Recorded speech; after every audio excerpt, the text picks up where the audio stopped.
Hola, ¿qué tal? ¿Cómo están? ¿Cómo se encuentran? Buenos días, buenas tardes, buenas noches, dependiendo de la hora y del lugar en donde estés viendo este video. Bienvenidos a su canal de Taller ME23 Arquitectura y Diseño, un canal dedicado a temas relacionados con la arquitectura. Y pues el día de hoy les traigo este tema que es muy interesante, que se acerca sobre el cálculo de los diámetros de tuberías de gas LP, pero por medio del método gráfico. Antes de empezar con el video, te invito primero que nada a que te suscribas, a que nos regales un like, a que actives tu campanita para que cada que subamos un nuevo video te llegue al instante la notificación, sobre todo que nos ayudes a compartir para que esta comunidad se haga todavía más grande y sobre todo que ahí nos escribas algún comentario, alguna duda, alguna anécdota, etcétera. Sin más preámbulo, vamos a comenzar. El método gráfico se caracteriza, como su nombre lo dice, por pertenecer a los métodos aproximados. El día de hoy lo que vamos a hacer es vamos a resolver este pequeño diagrama que de alguna manera da semejanza a lo que puedes encontrarte ya fuera en una instalación de gas LP.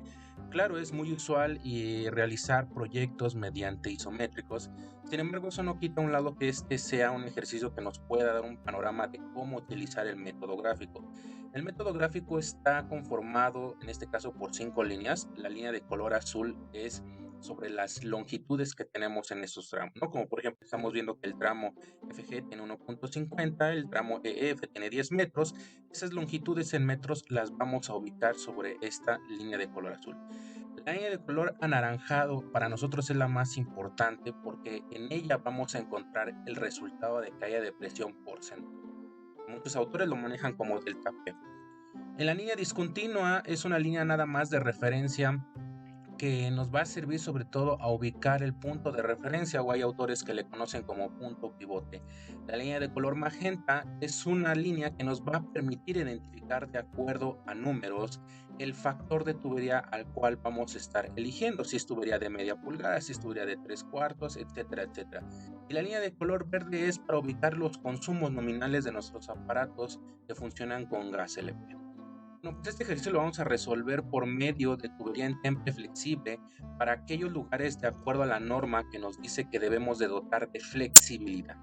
Y bien en los tramos rígidos con tubería galvanizada, y para este caso lo primero que tenemos que tomar en consideración es que cada tubería tiene una escala o un factor, o como comúnmente lo conocemos nosotros como factor de tubería, ¿no? Que por ejemplo aquí vemos que la de 3/8 en flexible tiene un factor del 2, la tubería galvanizada en media tenemos un factor del número 10. Pues bueno, lo que vamos a hacer es una pequeña tablita. Esa tablita, si tú la quieres hacer adelante, si no, simplemente resolver directamente el diagrama. Ahora bien, el primer tramo nos dice, de acuerdo aquí a la tablita, que es el FG. El FG tiene un tramo de 1.50, es una tubería propuesta de media pulgada y tiene un consumo nominal o una demanda de 0.6990 metros cúbicos por hora. Para este caso, la tubería en temple flexible de media en tubería de cobre tipo L tiene un factor del número 7. Pues este número 7 lo ubicamos aquí en nuestra tablita, mismo que vamos a trasladar sobre la línea de color magenta, ahí donde aparece el puntito. Segundo paso, ¿qué longitud tenemos? Bueno, de acuerdo a la norma estamos proponiendo lo máximo permisible, que es 1.50 metros, lo ubicamos sobre la línea de color azul. Una vez que ya ubicamos estos dos puntos de longitud y de factor de tubería, con nuestra ayuda de una regla, una escuadra, un escalímetro, vamos a unir estos dos puntos mediante una recta. Gracias a este cruce entre la recta de la línea de color azul y magenta, vamos a poder ubicar un punto auxiliar donde se cruza la línea discontinua.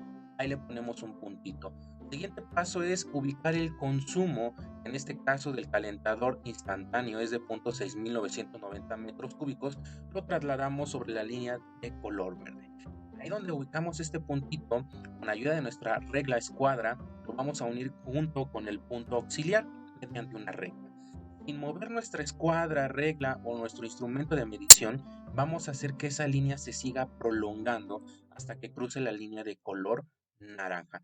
Ahí donde ubicamos ese puntito o donde ubicamos ese cruce, vamos a poner una marca. Y en esa marca vamos a encontrar nuestro resultado.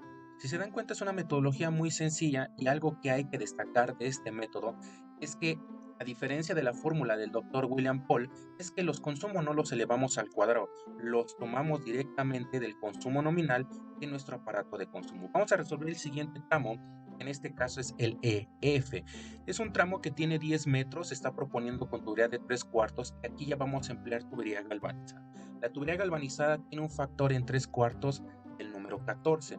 Este número 14 lo trasladamos sobre la anilla de color magenta y tiene un tramo de 10 metros, mismo que lo vamos a ubicar sobre la línea de color azul.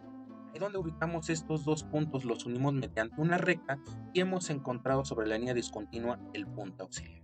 El consumo sigue siendo el mismo, 6.690 metros cúbicos por hora, donde lo habíamos ubicado, lo volvemos a poner, y el punto del consumo y el punto auxiliar los unimos mediante una recta y sin que movamos nuestro instrumento de medición, hacemos que esa línea se prolongue hasta que cruce la línea de color naranja, y ahí es donde hemos ubicado nuestro resultado, ¿no? A punto 20% de caída porcentual.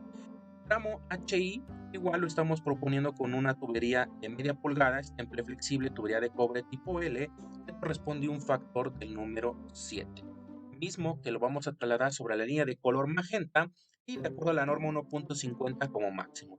Los unimos mediante una recta y donde cruzó la línea discontinua ponemos un puntito. El consumo punto 2.774 metros cúbicos lo ubicamos sobre la línea de color verde y el punto de consumo y el punto auxiliar hacemos que se unan mediante una recta misma que sin mover nuestro instrumento de medición hacemos que se prolongue hasta que cruce la línea de color naranja. Y ahí donde cruzó ponemos un puntito de medición. Si se dan cuenta es un método muy sencillo y para no prolongar la metodología, porque de alguna manera puede ser algunos momentos un poco tediosa y aburrida, les voy a presentar los resultados finales, ¿no? En este caso, por medio del método gráfico, al resolver este pequeño ejercicio, nos da una caída porcentual de 1.4950%, lo cual, de acuerdo a la norma 004 de la Secretaría de Energía y Distribución de Gas en México, nos dice que la caída porcentual debe de ser menor al 5%. Si nosotros hubiésemos resuelto este ejercicio por el método numérico, pero aplicando los factores de proveedores que son muy comunes allá afuera, nos hubiese salido un valor de 1.6642%. Quizás te estés preguntando, bueno, tenemos diferencia, ¿no? Realmente, ¿cuál es el mejor método? Yo no creo que exista el mejor método allá afuera, simplemente es una cuestión de gustos, ¿no? Si tú te acomodas con el método gráfico, si tú te acomodas con el método numérico, por factores de proveedor o por el método numérico de acuerdo a la normatividad, ahora sí que ya es dependiendo de tu perspectiva, ¿no? Dicen por ahí que cada profesionista se crea su juicio y tú mismo al ver estos resultados vas a crear tu propio criterio de diseño. Entonces, en este caso, cuando hacemos la diferencial del método numérico y el método gráfico, sí encontramos una diferencia de 0.1692%, ¿no? Sí hay variación, pero realmente lo pudiésemos decir que es insignificante, realmente no nos pudiésemos alarmar. Algo muy importante es, bueno, ¿qué me dice esta caída de porcentaje? Si nosotros agarramos en este caso el del método numérico, que es 0.1692%, que es igual a 0.016642, lo multiplicamos por los 28 gramos por centímetro cuadrado, que en promedio te lo llega a dar un regulador de baja presión. Ojo, este dato de 28 gramos no siempre es estándar, llega a variar, hay reguladores que sí te entregan 28, otros 29, otros 30, dependiendo de, habría que consultar una ficha técnica. Pongo esto como hipótesis, si yo en este caso le resto esta caída porcentual que encontramos por medio del cálculo, pues relativamente nos daría 27.5341 gramos por centímetro cuadrado. ¿Qué me quiere decir este valor? Que cuando yo ponga en funcionamiento mis dos calentadores, mi estufa y todos estos aparatos de consumo a su máxima potencia, yo tendría que tener esta caída porcentual. Y en la vida real relativamente es muy difícil, ¿no? Muchas veces ocurre esta ideología de que pues debemos de hacer el cálculo un poco más robusto, que utilicemos diámetros más grandes, ¿no? Pero realmente para que lleguemos a esta caída porcentual puede ser algo muy difícil. ¿Por qué? Porque es muy difícil que a la ama de casa, los familiares pongan en funcionamiento al mismo tiempo todos esos aparatos de consumo y tiene que a su máxima capacidad. Es sumamente difícil. En pocas palabras, no es lo mismo, pero es igual. Son distintas metodologías. Ahora bien, déjame decirte que las metodologías, por ejemplo, de acuerdo a Fernando Blumenkropf, de acuerdo a Becerril, dan estos factores de tubería y con lo cual llegamos a este resultado. Sin embargo, Podemos citar a la norma 004 de la Secretaría de Energía y Distribución de Gas 2004 de aquí de México, en donde también va acompañado de otra cita textual que es Becerril en el año 2011. Pues sí, si lo resolvemos con esa metodología y con esos factores, nos entrega una caída de porcentaje un poco mayor. O bien, si citamos a Sergio Cepeda, él también nos entrega otros factores de tubería, en este caso nos da 1.2220 caída de porcentaje. Te estés preguntando, bueno, ¿y a quién le hago caso? Porque muchas veces pasa esto, a veces la toma de decisiones puede llegar a ser muy difícil. Yo te recomiendo que en este caso te fijes muchísimo en tu proyecto arquitectónico, porque si, por ejemplo, tú vas a hacer un proyecto en donde te van a sacar licencias de construcción, que así debería de ser, puedes ocupar lo que te dice la normatividad, porque es lo normativo, lo legal que nos puede respaldar. Sin embargo, es muy común que en proyectos arquitectónicos o de cualquier magnitud, pues muchas veces se suele, en este caso, tratar de abaratar los costos. Entonces, en este caso, si queremos abaratar los costos, pero asegurar funcionalidad y, en este caso, seguridad, podemos emplear otra metodología que sea distinta a la normatividad.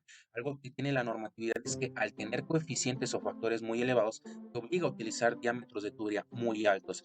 Y eso allá afuera no es costeable. Muchas veces el cliente te pone el pero, pues, te va a salir un ojo de la cara la instalación, ¿no? Entonces no hay que pelearnos con las metodologías, todas las metodologías son funcionables, simplemente hay que tomar el criterio de cuál escoger, cuándo, cómo y dónde, ¿no? Bueno, sin más por el momento, espero que te haya agradado este pequeño tutorial sobre el cálculo de diámetros de tubería de gas LP por medio del método gráfico. No me despido sin antes decirte que te suscribas, que nos apoyes con un like, que actives tu campanita para que sigas recibiendo videos, que lo compartas con tus colegas, con tus amigos, con alguien que tenga un interés en estos temas, que nos comentes y déjame decirte que aquí en los comentarios te voy a dejar el método gráfico ya en formato carta para que lo puedas imprimir, lo puedas practicar, lo puedas poner en marcha en tus proyectos. Si tienes alguna duda sobre el link, ahí en los comentarios te lo dejo. Si tienes algún problema al descargarlo también, mándanos ahí un comentario para que te lo podamos enviar directamente. Sin más por el momento, muchas gracias.